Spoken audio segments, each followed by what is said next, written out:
तो बच्चों आज के इस वीडियो में हम डिस्कस करेंगे RIMC दिसंबर 2024 मैथ का क्वेश्चन। पहले क्वेश्चन को समझते हैं, फिर आपको इसका डिटेल सॉल्यूशन भी बताएंगे। क्वेश्चन क्या करें? Geeta can finish a work in 20 days and Meena can also do in 25 days full stop.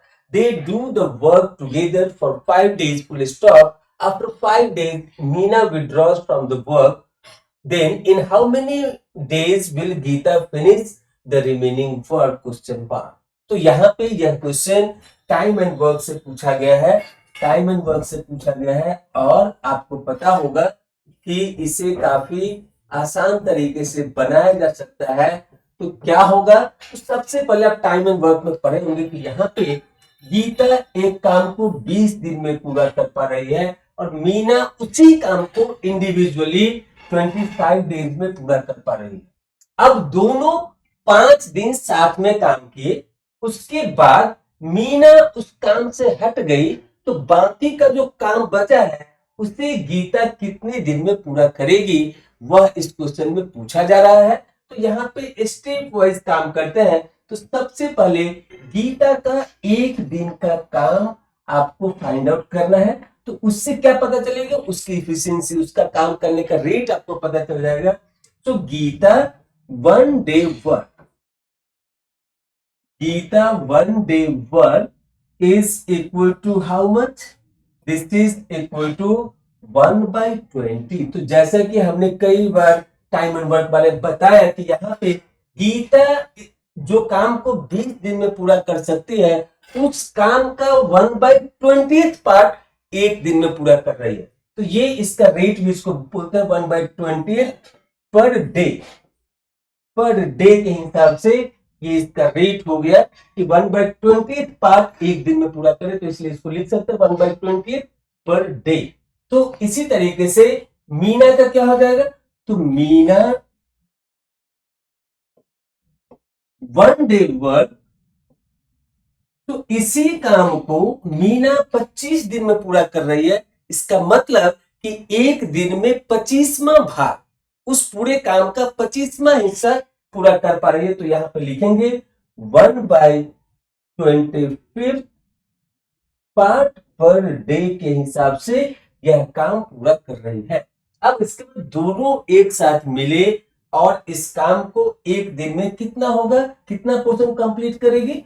तो यहां पे अब देखिए, Geeta plus Meena, Geeta plus Meena 1 day work, अगर आप इसी तरीके से लिखेंगे एग्जाम में तो आपको पूरा का पूरा मार्क्स मिलेगा। तो यहाँ पे क्या हो जाएगा? तो दोनों के काम को जोड़ देंगे। इसका एक दिन का काम 1/20 है और दूसरे का एक दिन का काम 1/25 है।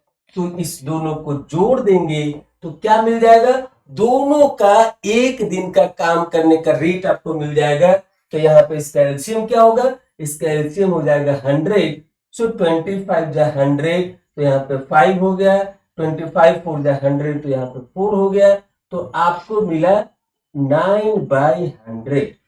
सो 9/100 पार्ट पर डे के हिसाब से दोनों काम कर रहे हैं। अब 5 दिन दोनों साथ में काम किया। सो फॉर 5 days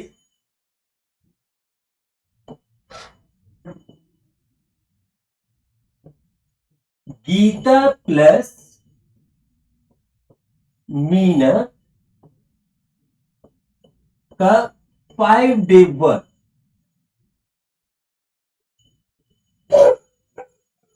तो क्या हो जाएगा? तो यहां पे 9/100 इंटू 5, तो 9/100 इंटू 5, तो ये क्या हो जाएगा? 5 to the 10, सो ये हो जाएगा 9/20 पार्ट इसने 5 डेज में कंप्लीट किया। कितना पार्ट? 9/20 पार्ट। ये रेट नहीं है, ये काम कंप्लीटेड है। जो पूरा काम था उसका 9/20 पार्ट कंप्लीट हो गया है by both of them in 5 days। अब यहाँ पे क्या बोल रहा है कि 5 दिन के बाद मीना काम को छोड़ दी और अब गीता को अकेले करना पड़ेगा।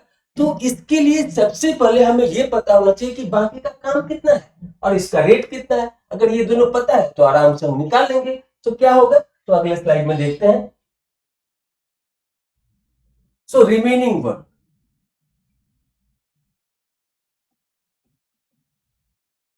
रिमेनिंग वर्क क्या हो जाएगा, तो रिमेनिंग वर्क होगा 1 - 9/20, 1 - 9/20। तो यहाँ पे इसका एलसीएम हो गया 20, तो यहाँ पे हो जाएगा 20 - 9, so this will become 11/20 part is remaining still।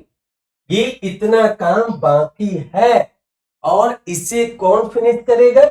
So as per the question Geeta को इसे फिनिश करना है और गीता के एक दिन का काम करने का रेट क्या है, तो 1/20। तो इस रेट से आप इसको ऐसे भी एनालॉजी बना सकते हैं कि जैसे हम लोग पढ़ते हैं speed is equal to distance by, ऐसे करके भी आप इसको सोच सकते हैं।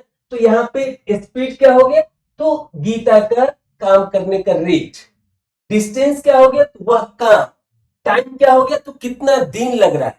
तो इस ये एनालॉजी को आप यूज करके इसमें बना सकते हैं। तो टाइम निकालना है तो क्या हो जाएगा, remaining part divide by the rate of the work by the Geeta. तो यहाँ पे इसी चीज को हम लोग यूज करेंगे और फिर आपको बताएंगे कि क्या होगा। तो यहाँ पर अब जो मिलेगा, Gita can finish the remaining work, the remaining work. तो क्या बताया अभी आपको हमने कि कितना काम बचा हुआ है, उसको हम लोग डिस्टेंस की तरह एनालॉजी में लेंगे। वहां पे डिस्टेंस एग्जाम में मत लिख देना क्योंकि ये स्पीड का प्रॉब्लम नहीं है। तो यहाँ पे इसको लिख सकते हैं 1/20, 1/20 डिवाइड बाय, ये क्या है, 1/20 हमारा remaining part, divide by Gita का रेट क्या था, तो गीता का रेट था, आप देखिए यहाँ पे गीता का जो रेट है ये 1/20 पर डे है। तो ये यहाँ पे यूज करेंगे 1/20 पर डे। तो क्या हो जाएगा, डी न्यूमरेटर में चला जाएगा, टीएच कैंसिल हो गया, 20 कैंसिल हो गया, डेज न्यूमरेटर में चला जाएगा। तो क्या मिला, 11 डे।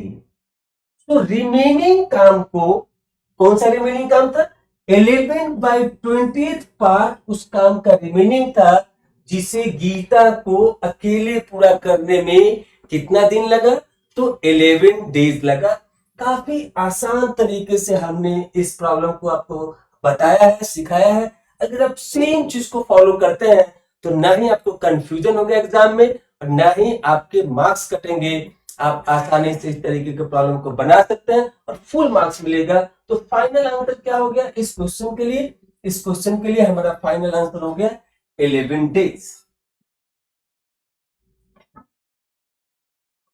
इसके लिए फाइनल आंसर हो गया 11 days. So I hope you understand this question with much better way. ये स्पीड वाला एनालॉजी आप दिमाग में रखेंगे तो इस तरीके का प्रॉब्लम में कभी भी प्रॉब्लम नहीं होगा, आसानी से बना सकते। So I hope you understand this problem in the better way. Thank you for watching this video.